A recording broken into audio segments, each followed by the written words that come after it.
Непростое детство, замужество, переезд в Абхазию, творческий путь с самых первых дней. Все это в издании под названием «Талант и женственность». Книга Ольги Войцеховской «Брендель» рассказывает о первой абхазской женщине-скульпторе Марине Эшба.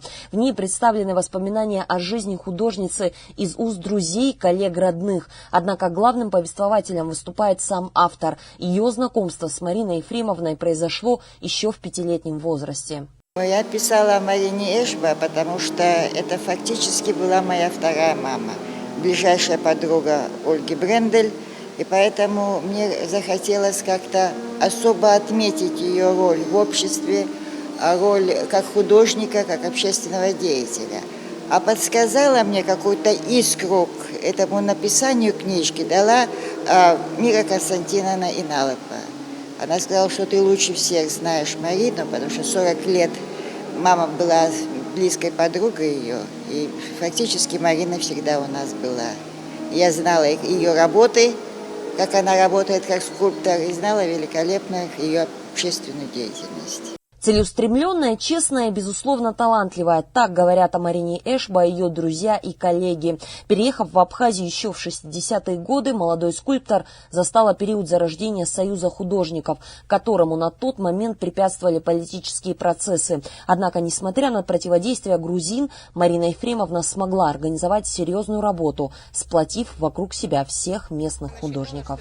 Она действительно очень много делала для того, чтобы наше изобразительное искусство развивалось. И самое главное, что обычно, все говорят, что должны быть молодые. Она не говорила, она этим занималась.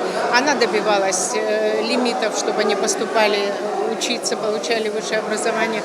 Она добивалась условий для работы, что очень важно для художника, мастерская, это главное, с жильем, чтобы они как-то имели возможность работать.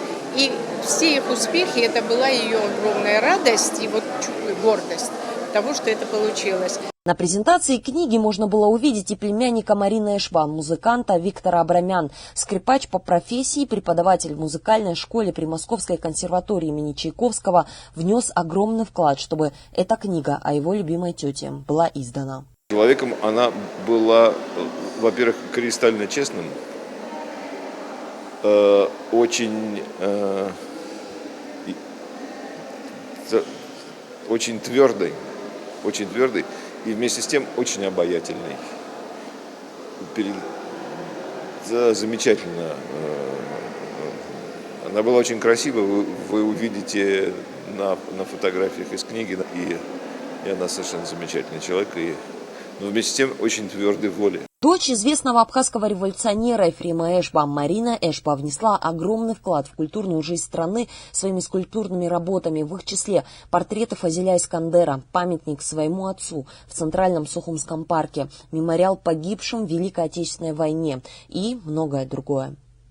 Виола Барганджия, Сасрыква Гухава, Абаза ТВ.